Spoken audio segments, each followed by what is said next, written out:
오늘 말씀의 제목 한번 따라하죠. 하나님의 진단과 처방. 누가 진단하신다고요? 하나님의.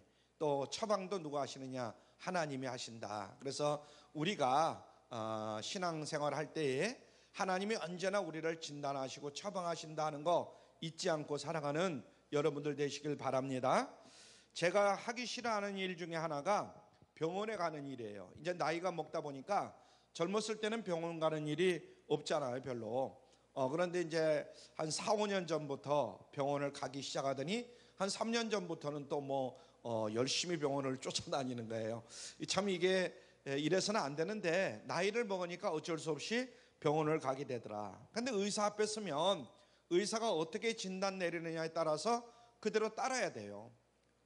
어디가 아프냐, 무슨 일이 있었느냐 이렇게 물어보고 이렇게 처방을 내리잖아요. 근데 의사의 처방을 듣지 아니하고 내 마음대로 내 뜻대로 했다가는 그 병이 잘 낫지는 않는다, 이런 얘기입니다. 여러분 몸에 조금이라도 이상이 있으면 어떻게 해야 돼요? 병원에 가서 의사의 처방을 받아야 된다, 이런 얘기입니다. 그래서 가장 우리가 신뢰하는 의사를 찾아가죠. 그래서 아무데나 아무 병원이나 가는 것이 아니라 내가 가고 싶은, 그래서 의사를 신뢰하고 의사의 처방을 잘 따를 수 있는 그런 곳을 찾아가잖아요. 사람이 제일 싫어하는 것이 무엇이냐? 그것은 하나님 앞에 또한 나가는 것을 싫어해요. 의사 앞에 나가는 건 누구나 좋아하는 사람 한 사람도 없잖아요. 가기가 싫어하고 아이고 병원 또 가야 되나 이런 생각을 하지만 어쩔 수 없이 병원에 가서 의사의 처방을 받지 않습니까? 근데 하나님 앞에 나가서 하나님의 처방을 받는다는 것도 그렇게 기뻐하는 일, 좋아하는 일이 아니다, 이런 얘기입니다. 하나님 앞에 나가서 내가 어떤 사람이다 하는 것을 진단받는 거, 어떻게 보면 정말 죽는 것보다도 더 싫어하는 이런 사람들도 있을 수 있어요. 그래서 예수님이 뭐라고 말씀하시냐면, 한번 따라 할까요? 앞에 화면 시작. 빛이 세상에 왔으되 사람들이 빛보다 어둠을 더 사랑해서 빛 앞으로 나오지 않는다, 이렇게 말씀했어요. 빛이 세상에 왔으되 사람들이 빛보다 무엇을 더 사랑해요? 어둠을 더 사랑한다는 거예요. 그래서 빛 앞으로 나오지 않는다, 이렇게 말씀했습니다. 내가 만약에 완전 무결한 건강을 가지고 있어서 전혀 흠잡을 만한 그런 것이 없다고 한다면 자신만 있으면 병원에 안 가도 돼요. 아까도 얘기했지만은 제가 20대 30대는 건강하니까 병원 갈 일이 없잖아요. 의사 앞에 나를 보이지 않아도 되는 거죠. 그래서 가야 뻔하기 때문에. 그러나 내가 종합진단을 받아서 어떠한 치료를 받아야 된다, 그러면 어떻게 해요? 할 수 없이 병원에 갈 수밖에 없습니다. 사람들이 왜 하나님 앞에 나가는 것을 싫어하느냐? 완전 무결하다 이렇게 생각하는 사람일수록 하나님 앞에 나가는 것을 싫어해요. 그래서 젊은이들 쳐놓고 하나님 앞에 나가는 것을 좋아하는 애들이 없잖아요. 그렇죠? 여러분들 자녀들을 길러보지만은 자녀들이 한참 지 마음대로 지 뜻대로 지 어떤 건강을 유지하면서 살아갈 때는 하나님 앞에 나가지는 않습니다. 그런데 이제 결혼하고 애가 아프다든가 여러 가지 내 마음 내 뜻대로 안 되면 하나님 앞에 나가는 일이 많아지잖아요. 그러니까 인간 본바탕에는 하나님을 만나기를 싫어하는 그런 본능이 깔려 있는데, 그런데 살기 위해서는 하나님을 찾아 나가야 된다. 별 도리가 없다, 이런 얘기입니다. 오늘 제가 그것을 여러분에게 말씀드리려고 하는데요. 살기 위해서는 누구를 찾아야 되느냐? 하나님을 찾아야 되는 줄 믿습니다. 아멘. 우리가 살기 위해서는 하나님을 찾아야 돼요. 여러분 살고 싶습니까? 그러면 하나님을 찾아 나가야 된다. 이건 말할 필요도 없는 거예요. 안 찾아가면 결국은 우리는 죽어요. 이 땅에서는 잘 먹고 잘 살는지 모르겠지만은 결국은 저 하늘 저 천국에 가서 지옥으로 떨어질 수밖에 없어요. 그래서 하나님만이 나를 안전하게 진단해 줄 수 있는 분이고, 그리고 나를 지켜주고 보호해주고 저 하늘 저 천국으로 인도해 주실 분은 하나님이시기 때문에 우리가 하나님 앞에 나가는 것이죠. 인간은 사람의 한결 마음속을 알지를 못합니다. 사람은 사람을 진단할 수가 없어요. 아무리 부부지간이라도 20년 30년을 같이 지난다 할지라도 남편이 아내의 마음을, 아내가 남편의 마음을 잘 아느냐? 잘 알지를 못해요. 부인 입장에서도 남편의 마음을 어떤 때로 보면 알 것 같은데 때로는 엉뚱한 짓을 하니까 오리무중일 때가 참 많을 수밖에 없어요. 사람의 마음을 몰라요. 그래서 동상이몽을 1000만 번 해도 모릅니다. 사람이 사람을 진단을 하지는 못하는 거죠. 똑같기 때문에 사람은 사람이니까. 그러므로 최고의 권위자 앞에 나가야 하는데 우리 인간을 진단할 수 있는 권위자는 누구냐? 바로 하나님 한 분밖에 없다. 이런 얘기입니까? 이런 얘기입니다. 아멘. 하나님만이 내가 누군가를 정확하게 보고 정확하게 알고 정확하게 진단을 내릴 수가 있다. 이런 얘기입니다. 그러면 하나님이 어떻게 진단하느냐? 이사야서 51장 5절 봅니다. 시작. 내가 죄악 중에 출생하였으며 모친이 죄 중에 나를 잉태하였나이다. 굉장히 귀한 말씀입니다. 여러분들이 꼭 시편 51편 5절 마음속에 새기시길 바라고요. 이 성경을 읽을 때 이것은 진리구나 그렇게 받아들였다고 한다면 여러분은 아마 전부 다 천국에 들어가실 수 있는 분들이에요. 그렇죠? 이 말씀이 정말 믿어지고 이 말씀이 맞는 말씀이다 이렇게 여겨지면, 그러나 아무리 읽어봐도 참으로 이상한 일이다, 뭐 저런 말씀이 있나 이렇게 이야기하면 좀 생각을 해봐야 된다. 이 말씀은 누가 한 말씀이냐? 바로 다윗이 한 이야기죠. 다윗이 초라한 목장 한 구석에 앉아가지고 이런 말을 했다면 아이고 뭐 아무것도 모르는 사람이 그런 말을 했구나 이렇게 생각할 수가 있어요. 그런데 이 다윗은 이 말을 할 때가 이스라엘의 제일 1인자예요. 이스라엘의 왕으로 있고 지혜와 명철이 뛰어난 그런 사람이었습니다. 모든 면에서 1인자예요. 그러면 이것이 다윗의 의견이었느냐? 그건 아니다 이거예요. 다윗 개인의 의견은 아니다. 하나님께서 다윗의 마음을 움직여서 하나님이 하고 싶은 말씀을 다윗을 들어서 우리에게 하신 말씀이다 하는 것을 깨달아야 될 줄로 믿습니다. 그럼 바꿔 말한다면 이렇게 말할 수 있을 거예요. 내가 죄악 중에 출생하였으며 이렇게 말씀했잖아요. 너는 누군가 하면 죄악 중에서 출생, 난 놈이야 이런 얘기입니다. 이해가 되시죠? 저 말씀을 그대로 지금 적용한다면 내가 죄악 중에 출생하였으며, 이 말은 너는 누군가 하면 너는 죄악 중에서 태어난 놈이야 이런 얘기입니다. 그리고 내 모친이 죄 중에 나를 잉태하였다, 이 말은 너는 누군가 하면 네 엄마가 너를 뵐 때에 죄악 중에서 뵌 거야. 씨가 그렇고 그래 그런 말씀입니다. 아멘. 한번 잘 보세요. 누가 이야기를 하는 것이냐? 하나님이 다윗의 입을 통해서 인간이 무엇라고 하는 것을 근본적으로 진단하는 그런 말씀이다 이런 이야기입니다. 너는 별것 아니야. 잉태할 때부터 너는 죄 중에서 잉태했고 날 때는 의인의 집안에서 태어나지도 못했어. 죄인의 몸에서 났고, 그래서 한마디로 말하면 너는 죄인이야. 근본적으로 너는 죄인이야, 죄인. 이렇게 말씀하는 겁니다. 이 말씀에 얼마나 많은 사람들이 반발을 했는지 몰라요. 무슨 그런 소리를 하고 있느냐? 교회에 나왔다가 죄인이라는 소리만 들어도 얼굴이 파래가지고 다시는 교회 안 나가. 그런 사람들이 많이 있었어요. 여러분들을 만약에 따라와가지고 이제 전도해야 되겠다 해서 가진 뭐 여러 가지 방법을 동원해가지고 교회에 같이 데리고 나왔잖아요. 근데 그날 설교가 너는 죄인이야, 이런 목사님의 그 설교를 듣고는 나는 절대로 이제는 교회 안 나가. 이런 사람들도 많이 있어요. 그저 하나님은 사랑이시다 이런 말씀을 하시면 너무나 좋겠는데, 하나님은 사랑이시다 물론 이 말씀도 하실 때가 있죠. 그러나 때로는 너는 죄인이야. 우리 모두는 다 무엇이라고요? 죄인이야. 이 소리를 하면 나는 절대로 이제는 교회 안 나가. 왜 내가 죄인이야? 나는 나름대로 정말 죄를 짓지 않고 살았는데 왜 우리가 죄인이야? 내가 왜 죄인이야? 이렇게 생각하는 사람들이 많아요.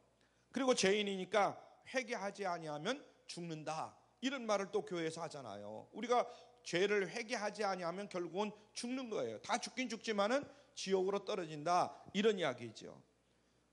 우리가 하나님의 진단을 부인할 수는 없잖아요. 의사 앞에 가서 당신 아무래도 장기 치료를 받아야 되겠습니다 이렇게 말하면 정말 그 말씀은 듣기를 싫어하는 거예요. 누구나 장기 치료 받겠다 하면 얼마나 듣기 싫었습니까? 그러나 의사가 그렇게 말하면 의사의 권위를 인정하고 예 알겠습니다 그러면서 치료하라는 대로 우리가 치료를 받을 수밖에 없어요. 복종하지요. 그러니까 다시 말하면 하나님은 우리 인간을 창조하신 분이에요. 만드신 분이에요. 이해가 되십니까? 우리를 그렇게 진단할 때 우리는 하나님의 말씀대로 따라야만이 우리가 행복해질 수가 있고 우리가 잘 될 수가 있고, 아까도 얘기했지만 의사가 우리에게 이야기할 때 그 병을 치료해 주려고 그런 말씀을 하시잖아요. 그러니까 우리를 진단하고 치료해 줄 때 하나님이 그 말씀을 하시는 거예요. 치료해 주시려고. 여러분 솔직히 한번 생각해 보세요. 하나님 아버지 말씀을 듣고 보니까 정말 그런 것 같습니다. 내 마음에는 왜 그렇게 악한 생각이 많이 일어나는지, 뭔가 제가 질이 좋지 않아 가지고 그런 거 아닙니까? 여러분, 여러분의 마음속에 일어나는 악한 생각들 한번 종이에다가 한번 적어보세요. 악한 생각들, 여러분들이 좋은 생각도 물론 있겠지만은 악한 생각들, 목사라고 악한 생각이 들지 않을 것이다. 여러분 그럴 수 있을까요? 그렇지 않아요. 악한 생각은 다 들어요. 그런데 행동으로 옮긴다는 것이 그렇게 쉬운 건 아니죠. 그러나 악한 생각은 다 들어요. 여러분들이 종이를 가지고 또 연필을 가지고 한번 써보세요. 얼마나 많이 있는가. 악한 생각들이 밑에서 올라오는 감정, 정말 아내에 대해서, 남편에 대해서, 아니면 친구에 대해서, 또 아는 사람, 뭐 이런 사람들에 대해서 악한 생각이 굉장히 많아요. 선한 것이 몇 가지나 되는가. 조금만 자기가 불편하더라도 마음에서 그것이 나옵니다. 남편이 같은 말을 해도 좋은데 엉뚱한 말을 하면 윽 하고 그냥 올라오잖아요. 조금만 손해가 간다, 내가 그렇게 생각하면 참지 못해가지고 그냥 손해가 났어 그러면서 그냥 안 좋은 마음이 막 올라오잖아요. 자기를 낳은 부모를 미워하는 것도 시간 문제입니다. 우리 자녀들이 다 부모를 아이고 우리 부모님 그러는 것 같지만 때로는 부모님이 싫어질 때도 있고 부모님이 미워질 때도 있을 수 있다, 이런 얘기예요. 우리가 부부간에도 서로 얼마나 서로 믿고 신임하고 같이 삽니까? 그런데 그렇게 약속한 부부도 자기 마음에 들 때 자기 부부지, 마음에 들지 않으면 그런 원수 같은 그런 원수도 없어요. 아무도 뭐 아멘 소리 안 하는 거 보니까 다들 착하신 분들인데 정말 그렇잖아요. 부부간에도 그래요. 늘 마음에 듭니까 부부가? 네? 부부가 마음에 들죠. 근데 간혹 안 들 때가 있잖아요. 인간이 본래 선하다 이런 말씀을 합니다. 인간은 원래 선한 거야. 물론 맞는 말 같아요. 그런데 좀 더 깊이 생각하면 선한 게 아니라 악해요. 인간의 마음이 얼마나 악한지 몰라요. 10평짜리 내가 월세방에 살 때는 30평짜리 내가 아파트만 살면은 모든 소원이 다 풀려질 거야, 이런 생각을 가지고 10평짜리 월세방이라도 꾹 참고 그냥 열심히 나름대로 돈을 벌고 열심히 일을 합니다. 그래서 20평 30평 이제 아파트를 사면 이제 만족하며 살 것 같은데 그 30평 아파트에 살면서 서로 부부간에 싸우고 다투고 뭐 또 아니면 이웃과 다투고 이런 일들이 많이 있을까요, 없을까요? 있어. 나는 절대로 30평 아파트 이상 살면, 40평 50평 살면 절대로 그런 일이 없을 거야. 그런데 그렇지 않아요. 오히려 어떻게 보면 더 많아지더라, 이런 얘기예요. 우리가 자동차를 요즘은 뭐 집집마다 한 대씩 두 대씩 뭐 어떤 데는 세 대도 있고 그런데 식구들마다 다 있어요 요즘은요. 근데 가만히 보세요. 차를 맨 처음에 자동차를 샀을 때 얼마나 좋습니까? 내가 자가용이 없을 때 자가용을 타면 최고 같아요. 그래가지고 그냥 여기도 다니고 저기도 다니고. 근데 한 달이 지나고 두 달이 지나고 몇 달이 지나고 나면 자동차를 별로 뭐 좋은 마음이 없어. 타고 싶었던 마음도 없고, 어디 가자 그러면 가고 싶은 마음도 없고, 처음에는 막 자기가 앞장서 가지고 어디 갔다 오자, 어디 가자 그러지 않습니까? 인간은 별거 아니더라. 잘 살면 잘 사는 대로 악이 더 발달하고 발전하고 아주 더 무서워지는 그런 것을 우리가 느낄 때가 많아요. 뭐 이런 말씀 드리면 여러분들이 또 어떻게 생각할지 모르지만, 제가 사업을 할 때에 30대 초반부터 이제 사업을 하기 시작했는데 집 장사하는데 참으로 잘 돼요. 그래서 그때도 175평 정도 그 빌라 몇 동을 질 거를 살려고 땅 주인을 알아보니까 강남에 살아요. 그 강남에 살아서 저녁에 이제 딴 사람하고 둘이서 그 집을 찾아갔어요. 그 땅 주인을 찾아갔어요. 근데 집이 으리으리해요. 초인종을 눌러가지고 그 집을 찾아가서 들어갔는데 한다는 소리가 몇백억을 가지고 있더라고요. 몇백억을. 저는 뭐 안양에 살 때 뭐 몇십억 정도, 그래 지금 34, 5년 전이니까 그때 몇십억이면 엄청난 돈이에요. 지금 몇백억 정도 돼요. 그 땅을 집 장사를 잘해가지고 돈을 많이 가지고 있었는데 그 당시 몇백억을 가지고 있어요. 그러니까 말이 안 되는 거예요, 이 사람하고는. 그래서 하여튼 야간 그 땅을 사긴 샀는데 나도 저렇게 살면 안 되겠구나, 이런 생각이 그때 바짝 들더라고요. 그 사람을 왜 그렇게 교만하게 만들고 왜 그렇게 만들었느냐? 돈이라는 게 그렇게 만들었어요. 첫 번부터 그렇게 했어요. 돈이 있으니까 남한테 큰 소리 빵빵 치고 그냥 막 사는 거예요. 하나님이 너는 죄악 중에 태어났어. 네 엄마가 너를 잉태할 때 죄 속에서 잉태했어. 그러므로 너는 질이 죄인이야. 이렇게 말할 때 우리는 하나님, 그렇습니다. 제가 저를 보더라도 정말 그 말씀을 부인할 수가 없습니다. 이렇게 고백해야 되는데 뭔 소리야, 나는 잘났어, 나는 많이 가졌어, 이럴 때가 얼마나 많은지 몰라요. 사랑하는 성도 여러분, 뭐가 그렇게 선해서 하나님을 안 받아들일까? 왜 하나님의 말씀을 우리가 저버릴까? 이런 생각을 한번 여러분들이 가지고 계시길 바랍니다. 자기만을 어지간히 사랑하시는 그런 사람들, 하나님 앞에 가서 자신이 선하면 얼마나 선할 수 있을 거예요. 가만히 생각해 보세요. 내가 선하다, 하나님 앞에 내가 과연 선한 사람인가? 아까도 얘기했지만 실질적으로 죄는 범하지 않더라도 마음으로 생각을 품고 있는 죄가 얼마나 많았는지 몰라요. 그것을 생각하면 정말 부끄럽잖아요. 로마서 1장 21절로 24절, 오늘 본문 말씀 21절로 24절 시작. 하나님을 알되 하나님으로 영화롭게도 아니하며 감사치도 아니하고 오히려 그 생각이 허망하여지며 미련한 마음이 어두워졌나니 스스로 지혜 있다 하나 우준하게 되어 썩어지지 아니하는 하나님의 영광을 썩어질 사람과 금수와 버러지 형상의 우상으로 바꾸었느니라. 오늘 말씀 굉장히 중요한 말씀이에요. 앞으로 돌리면 하나님을 알되, 맨 앞에 보면 하나님을 알되 그랬어요. 우리 인간은 하나님을 알아요, 몰라요? 하나님을 알아요. 하나님을 알되 그렇게 말하고 있어요.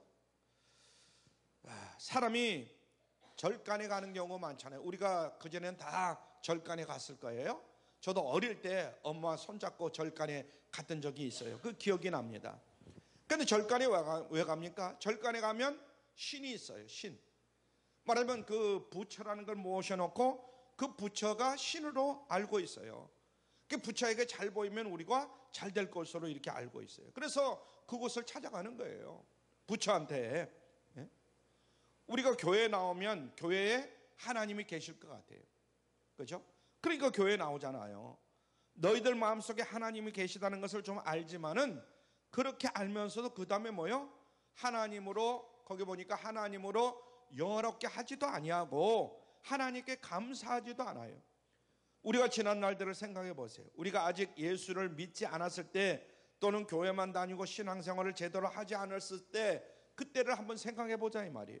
우리 마음속에 하나님이 계시다고는 하지만은 이 하나님은 내가 어떻게 모셔야 되겠다, 어떻게 모시면, 잘 모시면 하나님께서 나에게 큰 상을 주실 것이다, 말하자면 물질의 복, 건강의 복, 이런 복을 주실 것이다, 이런 생각이 들잖아요.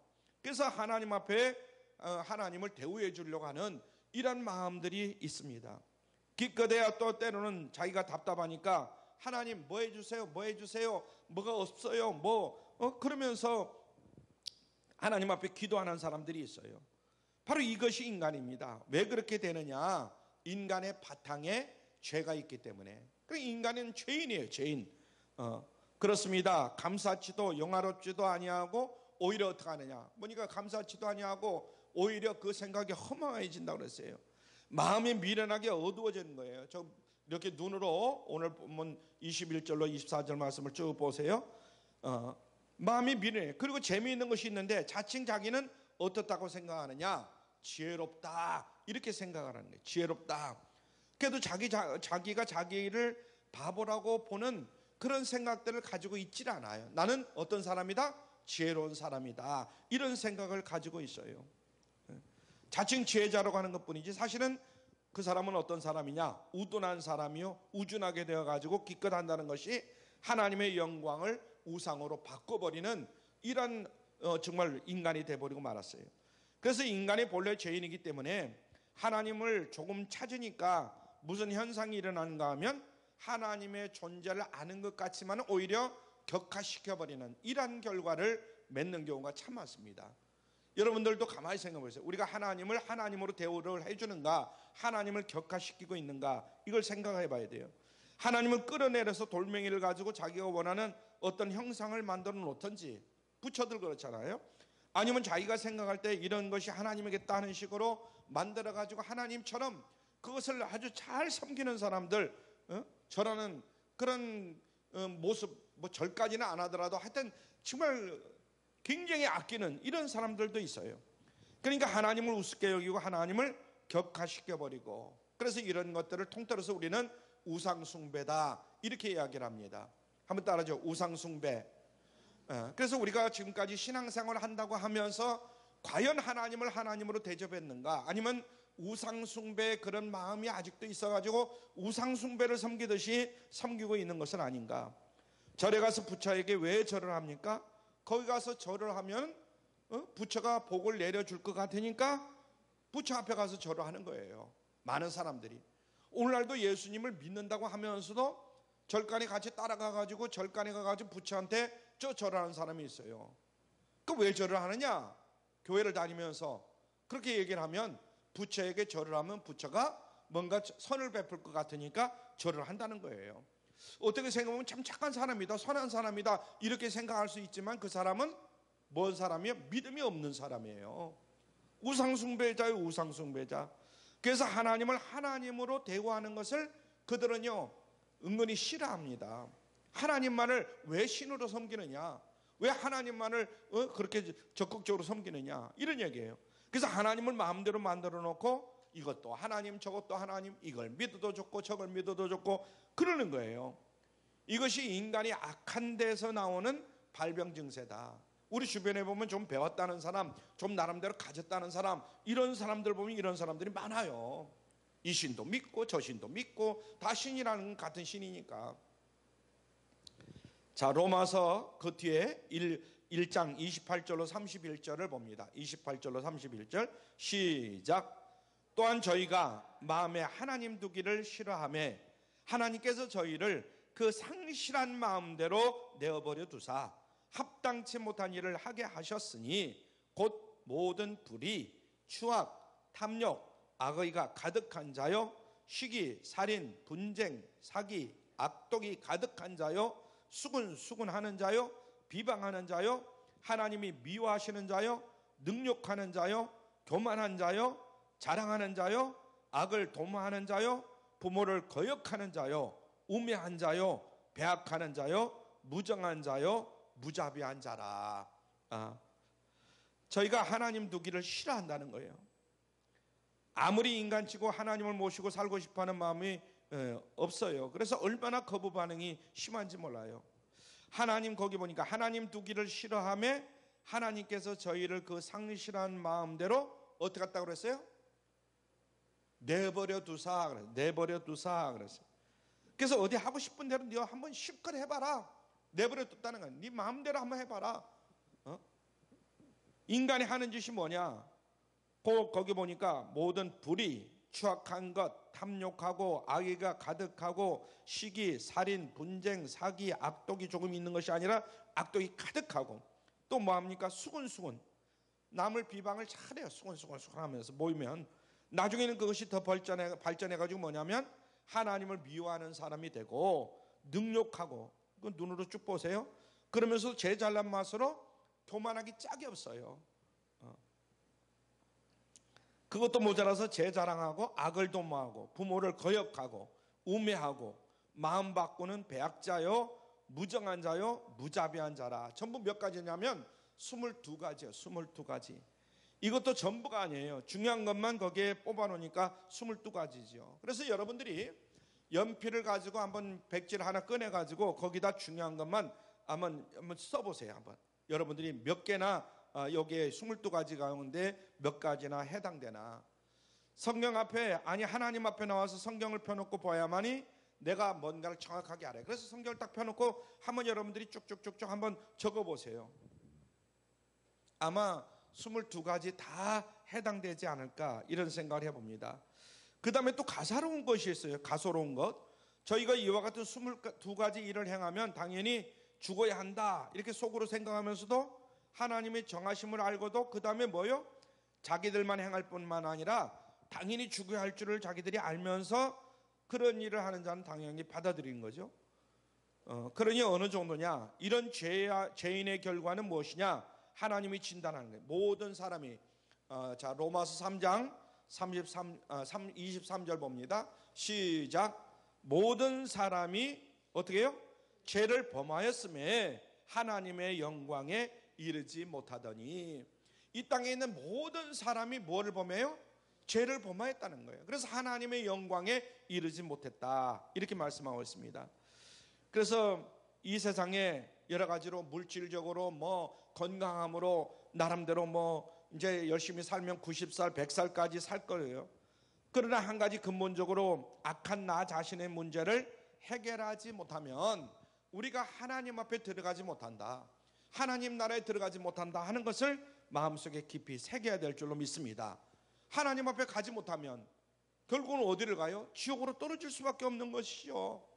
히브리서 9장 27절 말씀 우리 한번 잊지 마시길 보고요. 시작.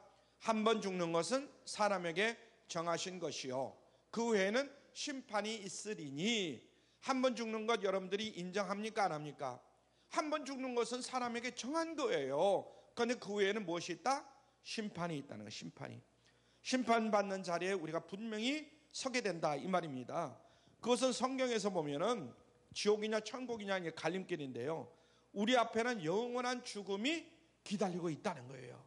예수 믿으세요 이렇게 말할 때 여러분 마음이 컬컬하니까 믿으세요 하는 것은 전부 어떻게 보면 사이드에 속하는 어떻게 보면은 사소한 문제예요. 여러분들이 잘 살 수 있으니까 예수 믿으면 잘 살 수 있어요. 말하자면 이 땅에서 하는 일들이 잘 되고요, 이런 이야기는 전부 다 어떻게 보면 50%밖에 안 돼요. 정말 예수 믿으면 안 되는 것보다는 잘 될 줄 믿습니다. 그런데 그것이 진짜가 아니다 이거예요. 마음 편하라고 하나님이 주시는 축복도 받고 자녀도 잘 되고 그 다음에 병이 낫고 예수 믿으면 내가 어떤 문제를 하나님 앞에 간절하게 이제 기도를 하니까 낫는 경우도 있고 뭐 해결되는 경우도 있어요. 그러나 그것은 50%밖에 안 된다. 예수 믿으라고 하는 것은 우리가 죽은 다음에 천국에 가느냐 지옥에 가느냐 이 갈림길에 놓인다는 것을 여러분들이 깨달아야 될 줄로 믿습니다. 아멘. 그래서 이 심판받는 길이 있는데 우리가 지옥으로 떨어지냐 천국으로 떨어지냐 이것이 좌우된다 이 말이에요. 하나님 앞에 가면 하나님 나라에서 영원히 살아야 하고 심판받는 자리에 가면 지옥에서 영원히 살아야 된다. 죽을래야 죽을 수가 없어요. 지옥에 가서 이거 뭐 죽어버리면 되지 이렇게 생각하는 사람들이 있는데 지옥에 가면요 죽을 수가 없어요. 천국에 가도 역시 죽을 수가 없는 거고. 그래서 한번 발을 들여놓으면 다시는 뒷걸음질서 아이고 나는 이제 지옥에 안 갈 거야 뒷걸음질을 칠 수도 없는 바로 그때가 있다 이런 얘기입니다. 그래서 이 두 길이 우리 앞에 있는데 하나님이 우리에게 너는 근본이 죄인이기 때문에 그 문제를 해결해야만이 내 앞에 올 수 있다. 만약에 해결하지 않으면 심판의 자리로 갈 수밖에 없다. 그래서 지옥에 떨어질 수밖에 없다. 이렇게 지금 주님은 하나님은 말씀하고 계셔요. 그러면 우리가 어떻게 살아야 되느냐? 여러분 어떻게 하면 좋겠어요? 죄의 문제를 해결해야 되잖아요. 죄의 문제를 어떻게 죄의 문제를 해결할 수 있느냐? 하나님의 처방을 들어봐야 돼요. 하나님이 주시는 약을 먹든지 하여튼 하나님의 처방을 우리가 들어봐야 돼요. 히브리서 9장 22절에 보니까 이렇게 처방을 합니다. 시작. 율법을 쫓아 그의 모든 물건이 피로써 정결케 되나니. 뭘로 정결케 돼요? 피로써 정결케 되나니 피 흘림이 없은즉 무엇이 없다? 사함이 없다는 거예요. 이게 얼마나 귀한 말씀인지 몰라요.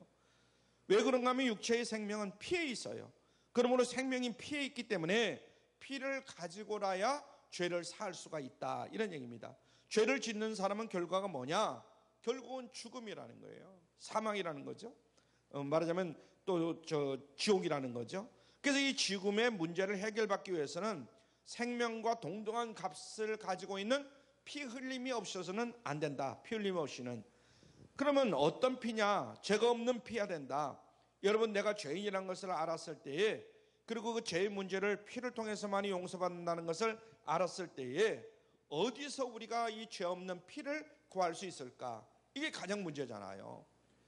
우리의 죄는 피를 흘려야만이 죄를 사함받을 수 있대요. 그런데 모든 인간은 죄인이에요, 죄인이 아니에요? 죄인이에요, 죄인. 태어날 때부터, 아니면 태어나기 전부터 모든 인간은 다 죄인이다, 이런 얘기입니다. 그래서 어디서 피를 구해야 되니까 남편에게 가가지고, 여보, 내가 아무래도 이 피를 받아야만이 내 죄를 살 수가 있다는데 피가 필요하니까 당신 좀 피 좀 주세요, 이렇게 남편에게 얘기하면 남편이 피 준다고 되느냐 이거예요. 아니, 아내에게 가가지고, 여보, 내가 지옥 가게 생겼는데 마지막 소원이에요, 내 대신 피를 당신이 좀 흘려주든가 피를 좀 주세요. 그런다고 그 아내의 피를 내가 받는다고, 아내가 내 대신 피를 흘려준다고 그래서 내 죄가 사해주냐? 그렇지 않다는 거예요. 그러면 자식은 또 괜찮게, 자식 내가 낳은 거니까. 그러니까 막내 아들을, 말 잘 듣는 저 같은 막내 아들을 불러낸 거예요. 하루는 불러가지고, 야 막내야, 엄마가 죄를 용서하기 위해서는, 용서받기 위해서는 피가 필요한데 네가 좀 피 좀 흘려줘야 되겠다. 그러면 막내가, 예 그렇게 하세요 하고 피 흘려줄까요? 물론 그런 막내도 있는지 모르지만 없을 것 같아요. 사람은 누구나 다 죄 속에서 태어났고 죄인이기 때문에 누가 피를 흘리든 사람은 다 죄인의 피다 이 말이에요. 아멘. 아담과 하와 이후로는 전부 다 죄인이에요. 인간은 별것 아니에요. 그래서 세상에 누가 나를 위해서 피를 흘려줍니까? 우리 하나님께 감사한 일이 그런데 하나가 있어요. 로마서 5장 8절 말씀 같이 봅니다. 로마서 5장 8절 시작. 우리가 아직 죄인 되었을 때에 그리스도께서 우리를 위하여 죽으심으로 하나님께서 우리에 대한 자기의 사랑을 확증하셨느니라. 아멘. 오늘 여러분들에게 말씀하신 이 말씀들은 꼭 외놓으시든가 꼭 적어 놓으셔서 이렇게 보실 수 있길 바라요. 하나님의 아들 예수 그리스도가 십자가에서 나를 위해서 피를 흘리고 다 쏟으시고 죽으셨다는 거예요. 누구를 위해서 그러냐? 나를 위해서 죽어주셨다는 거예요. 여러분을 위해서 죽으셨다는 거예요. 아멘. 하나님께서 그래서 자기의 사랑을 확증했느니라. 그 피를 보고 확정하셨다는 거예요. 하나님이 나를 얼마나 사랑하셨는가. 그러므로 나를 심판의 자리에 보내지 않기 위해서, 나를 하나님 앞으로 돌아오도록 하기 위해서 피를 흘리는 그 의인을 내세우게 됐는데, 그 의인이 누구냐면 자기 아들 예수 그리스도다, 이런 얘기입니다. 예수 그리스도가 나를 위해서 피를 흘려주셨다. 예수님의 피로 내 모든 죄를 깨끗하게 씻어주시기로 하나님은 약속해 주셨어요. 그리고 누구든지 예수님만 믿으면 자동적으로 자기의 어머니 피, 어머니가 나를 잉태할 때부터 심어진 그 무서운 죄악까지 하나님이 전부 다 용서해 주시기로 작정하신 줄로 믿으시길 바랍니다. 그래서 예수 믿으면 십자가에서 의인의 피를 흘려주신 예수님을 믿기만 하면 한순간에 하나님이 나의 모든 죄를 다 용서해 주시고 하나님 나라로 들어갈 수 있도록, 내가 이제 이 땅에서 살 때도 하나님의 백성으로 살지만은 죽어서도 하나님 나라에 들어가서 살 수 있도록 이렇게 만들어 주셨다는 거예요. 아멘. 지옥이라는 곳, 심판받는 곳, 죄인이 가는 곳이 얼마나 무서운 것인가를 이제 하나님이 아시기 때문에 가급적이면 그곳에 가지 않도록 어서 돌아오라고, 어서 돌아오라고. 오늘날도 마찬가지. 우리는 하나님께로 돌아와서 이제 하나님의 은혜를 입었지만은 아직도 여러분의 가족 가운데는 이 은혜를 아직 입지 못한 사람들이 있어요. 돌아오지 않으니까. 하나님께서 기다리신다. 하나님은 사랑이시라. 이 사랑의 하나님 품에 안기르시는 여러분들 다 되시길 바라고요. 여러분의 가족들이 되기를 주님의 이름으로 축원합니다. 성령께서 이 시간 우리에게 내가 죄인이라는 것을 다시 한번 여러분들이 점검하고 고백하게 하시고, 나를 위해서 피 흘려주신 예수 그리스도를 찾겠다는 그런 마음을 하나님께서 허락해 주시기를 주님의 이름으로 축원합니다.